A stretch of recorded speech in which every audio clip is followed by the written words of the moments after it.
Osajidwa hapa tukuwasilani simene wayankula Bon Kalindo leo lino pa 6 November 2025 takani mkundi mtawasilani mwajidwi The DC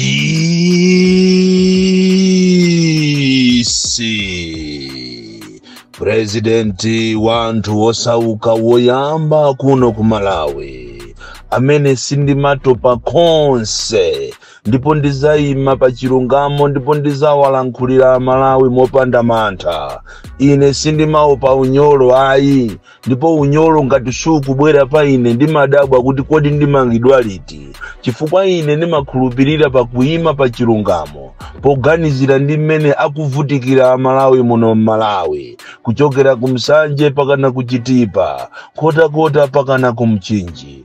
Ine sindilankhulira olamera ayi, ndimalankhulira osauka amene tikunena pano ndiye kuti wagona ku immigration ya kumzuzu, wagona ku immigration ya ku Blantyre, wagona ku immigration ya ku Lilongwe, wagona ku immigration ya ku Mangochi.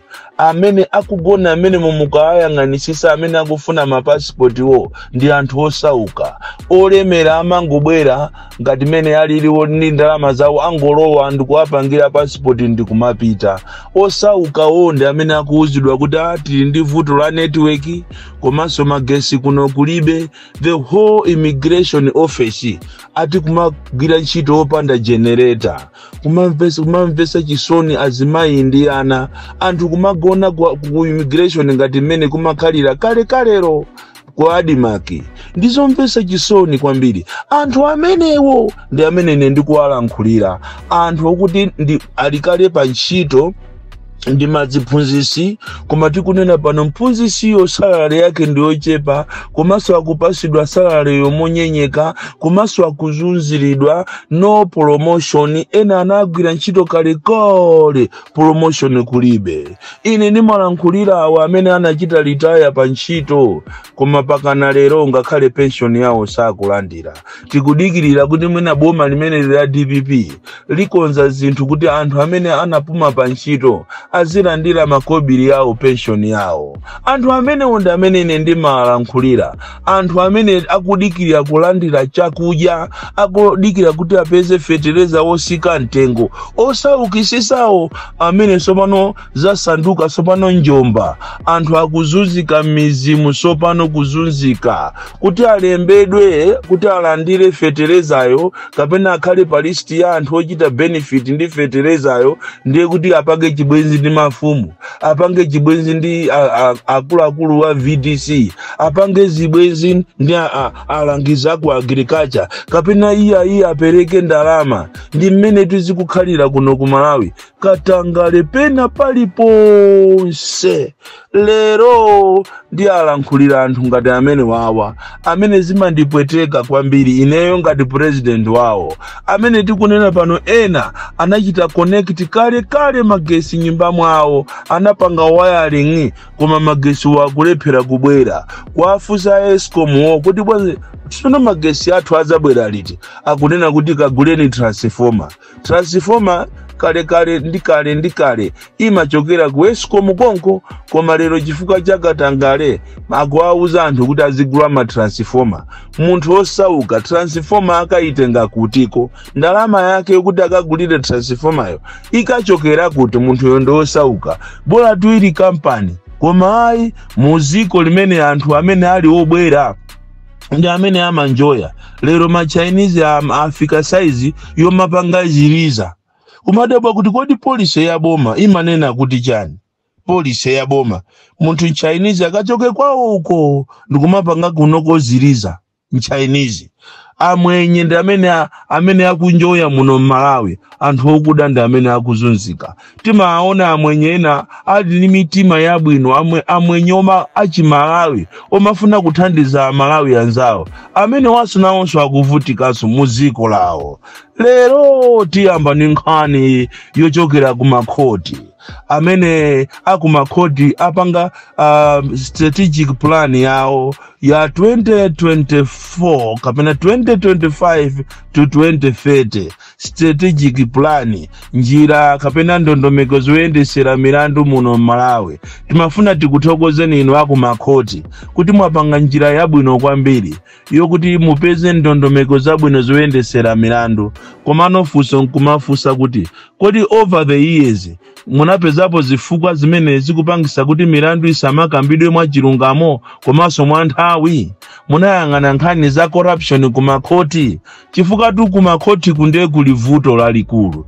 Iyi nde mwapanga strategic plan ya 2025-2030 zulo kulilongwe. Koma funso ndilo kuti kumafunsana nokha kuti kodi milandu imene ina yakhala 20 years, ina yakhala 30 years, ina yakhala 10 years, ina 5 years, ina anyaka milandu anamwalira. Ndi chani chimene chimachitika kumakoti? Why are you not establishing makoti special omayimba milandu yokuti milandu izitha kuchepa izifika kusiku lina kukoti kujako makoti monse muzipezeka kuti kulibeko milandu?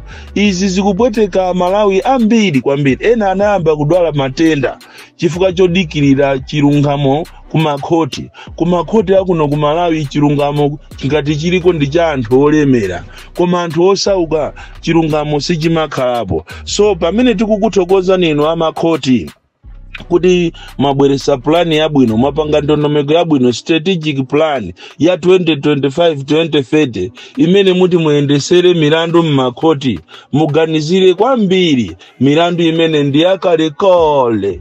Ndipo anthu amachita kulira kuti kodi chilungamo tisachipeza kuti. Chifukwa mukapita olo kumafumu athu masiku ano chilungamo kulibe. Milandu yonena kuti ikuyenera kuti ikambidwe ndi mafumu ikalephereka pamenepo ipite kwa magrupu, ikalephereka pamenepo ipite kwa atiye. Milandu imeneyo imati ikangochitika straight kwa atiye. Ngati mmene zikuyendera kwa atiye Kasumbu kudeza, zinthu zikusokonekera kwambiri. Mafumu alibe mphamvu. Malero li mafumu alibe mphamvu. Even ulonkhani za malo zimene mafumu alibe mphamvu. Sizi kuyenda anthu osauka ndamene akuponderezedwa kwambiri. So munayenera kuti inuyo akumakoti muzikaso ndi maprogram opita mizi mundu kumalitengera koti kumizi. Anthu aziziwa za malamulo, mafumu akumaphunzitsa chifukwa anthu ambiri akuzunzika chifukwa cha mchitidwe wambiri wa mafumu. Makamaka matiye amene akungola kumangowa china chilichonse kuwaona kuwafunsa kuti kodi nkhani kwa grupu yapita ai, khani nanga kwa mfumu wamba yapitako ai. Matiye akungopangira zina zilizonse. Aliko matiye na mabweza tu milandu kuyibweza kuti kayambire nisono kawiri sanafike kwa ine. So tikudandaula kwambiri, Amalawi akudandaula makamaka ino akumakoti kuti chilungamo kulibeko. Mavuto ambiri mbiri muno Malawi kuphatikiza kumakotiko. So pamene mwapanga strategic plan yanu tayesesa ndikunena kuti milandu yakale yonse muichite clear, muonesese kuti chilungamo chaenda makamaka kwa anthu amene ali osauka. Ngati munthu amene alibe roya ndiye kuti ameneyo wanyato amene munthu amene alibero yande kuti chilungamo sichingachitike. Komanso amene alibe ndalama ndiye kuti chilungamo sichingachitike. Munthu ukakhala osauka ndiye kuti anthu akoza kungobwera kuzakulanda olo malo ako, kukulanda nyumba. Inu tidakanena panopa as we talk now, anthu akulanda be malo ana amasiye, akulanda be malo anthu azimayi okuti azimunawo anamwalira. Izizi mukunayenera kuziyang'ana. Even ndalama zimene za anthu amene okuti the deceased state zikubedwa kwambiri m'makansulo, zikubedwa kwambiri m'boma, zikubedwa kwambiri m'makampani osiyana-siyana.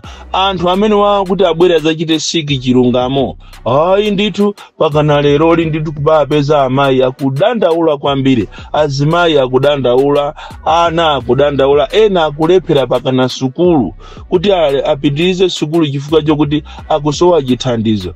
And yet makolo awo anapanga makobiri ochuluka, makolo awo ali ne makobiri.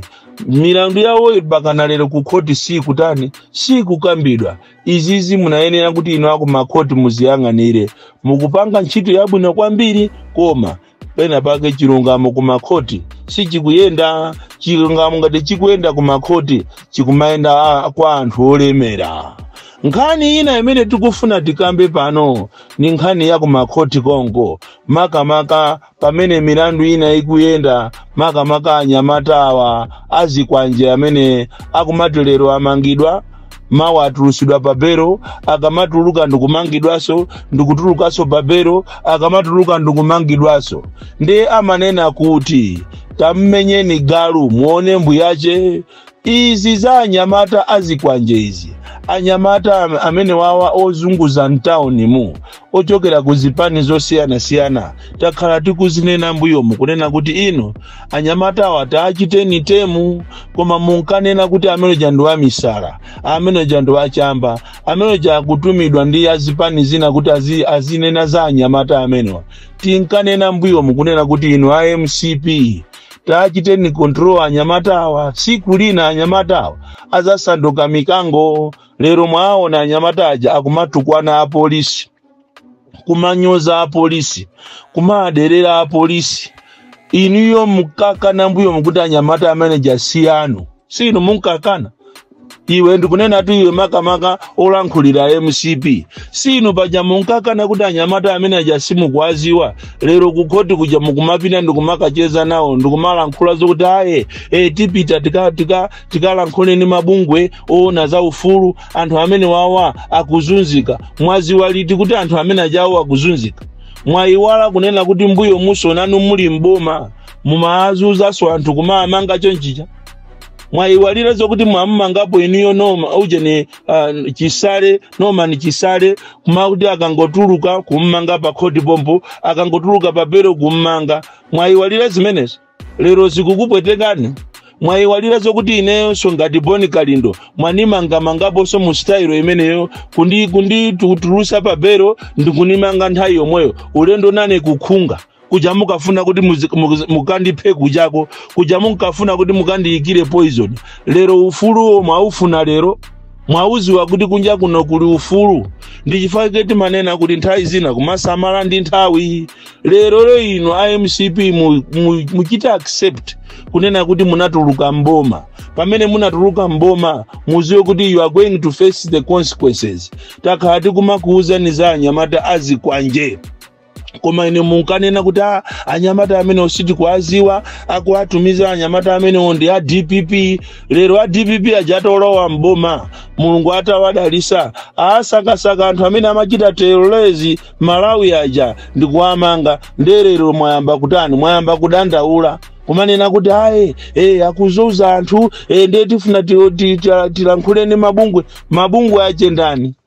Mabungwe amene ati akakumenyeneni ufulu wa iwo wafunika bwanji. Kodi ine nthawi imene jandinkazuzidwa ijayo kuzunzidwa ineyo kulowa mukoti lero kulowa mpolisi mawa, kulowa mukoti lero kulowa mpolisi mawa, anthu ndikumakhapidwa. Anthu pakana anyamata kukafika pakana ku parliament anyamata anu inu tu AMCP inu zisiru kwambiri. Ndipo ine ndikukusimikizira nikuti agalu inu simuzabwerera so mboma. Ndipo amene atazakuvotereni iniyo ndiye kuti nda anthu amene one makape. Anthu anyamata kukhala ni mphamvu kuposa ame, anyamata kukhala ni mphamvu kuposa apolisi, kukalowa pakana ku parliament ndikumakabola magali moto.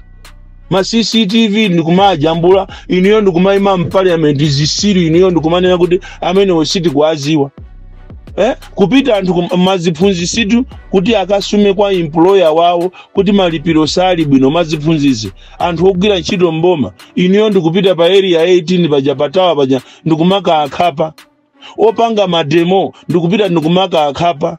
Ndikupita pa Lilongo bridge paja ndikubweresa anthu anu akwansundwe kuanyamula mmalole. Lero mwaziona nkhonya yobwezera imawawa. Ndelero musalire agalu inu ya MCP zisiru iniyo kwambiri. Musalire lero kumanena kuti anyamata awawa akuzunzika. Bwanje akungwati lero atuluse papero ndikuamanga. Amene ajawo they are paying for what they saw. Ili ndiziko umafunika kumasamala. Ndi chimozi so inu a DPP musayerekeze kupanga khalidwe limene lili lomakhala ndi anyamata special ati omachita terrorize. Nanuso 2030 ngati simupanga bwino muzatulukatu. muzisamala kwambiri andale vuto la anthu andale samaphunzira. Tiyeni tiziphunzira, nthawi ndiyoopsa kwambiri. Mwaona wanzanu awawa amene wankaona ngati satuluka mboma ndikumanyada ndikumaba ndalama ndipo ndikuyembekezera kumangidwa kwa anthu amangidwe woopsa. And even za chilima zijazo osazisiya tikufuna tiziwe chilungamo, Amalawi aziwe chilungamo. So inu mukaona ngati simutuluka mboma ndikumala nkhula motumbwa pamene pajapo akabwira kumala nkhula motumbwa, lero limuli kuti kumuli out of government. Osa amene akapanga ngwe boma ndilo mweli lero mwaziona. So inunso aujene ruling party pamene mwalowa musakhale ndi chinkondwa kwambiri, mupange zokhazo zimene Amalawi akuzifuna, mwapase Amalawi zimene akufuna. Amalawi tisafuna ndalama za anthu andale, akungofuna zimene zikuyenera kuti zikhale za iwo. Mankhwala azikhale muzipatala, ana aziphunzira bwino, ntchito ziziyenda bwino, masalari aziyenda bwino, anthu azikhala mokondwa muziko lawo. Ndi zimene anthu amafuna. So lero musalire inu ya MCP ndikumakanya kuti anditikuziwa atu kunena kuti amene mukuwaperekera ndalama ndi inuyo. Mmagulu mwanu mwa MCP mma WhatsApp mukusongesa ma 10 million ma 5 million nikumathokozana kuti ona abo mwachita bwino, let us be with the boys. Akuulula ndingatana muna ana apanthu aulula amene amatuma ndena mukamangidwa after the parliament musazadabwe izitanena. Nkhani yomaliza lero ndi yakusalima Salima Mangozi kumene anthu akumalowa 6 koloko ndikutulukaso 6 koloko mamawa, 6 koloko mazulo kutulukaso 6 koloko mamawa, amene akumapita kumakasenda mango kumalandira 4,000. Ndizomvesa chisoni kwambiri kuti kuli kunoko exploitation kumalawi kunoko. Andi unduna waza ntchito munayenera mupite kumene kumachedwa ku Salima Mangozi mukaone mmene Amalawi akuzunzikira. Kodi tikusalima kudukwa jawanitu even olo kusalima sugar ayamba kugulisa somano sugar opanda ma vitamin. Tapita ni mashopu mukaone muli sugar olembedwa kuti no vitamin. Anthu sugar amene yamapangira mwina kuphikira zinthu zina ndi zina koma osakhala kuti anthu azidya ndikumathira muti. Kaya mwakonda ndalama motani koma inuyo aboma amuyang'anire pamene papa kunena kuti kusalima sugar kwamba zinthu zosakhala bwino. Akutulusa sugar amene sanayenere kuti apite pa market, sugar opanda ma vitamin. Bon Klindo the DC mwana woopsa kwambiri, the most deadly and dangerous child from Jeza village, T.A. Mabuka, box 76, Mulanje, Malawi, Southern Africa.